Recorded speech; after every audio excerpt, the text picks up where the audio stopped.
Pod pokroviteljstvom opštine Zvornika u organizaciji Doma omladine i uz pomoć brojnih sponzora sinoć je počelo 13. Zvorničko ljeto, kulturno-sportska manifestacija koju je otvorila grupa Miligram.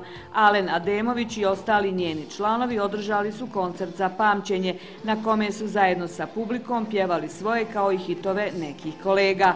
Iako manifestaciju nije kao prethodnih godina zvanično sa pozornice otvorio načelnik opštine Zoran Stevanović, on je sa svojim saradnicima bio među publikom i uživao u programu. Naša tradicionalna manifestacija i ove godine sjajno je krenula, 7-8 hiljada ljudi ovdje pored Drine, a svrha organizacije Zvorničkog ljeta jeste baš da nas se što više ovdje okupi na ovoj divnoj obali, da se družimo uz koncerte svakovečernje, da prepoznamo jedni druge, da pokažemo šta je Zvornik. Zvorničko ljeto koje traje do 8. avgusta kada je krsna slava grada na svom programu imaće više od 30 različitih zabavnih i sportskih dešavanja, među kojima su i koncerti Zorane Pavić, Gordane Lazarević, grupe Čudesmo, Piloti i još mnogo toga.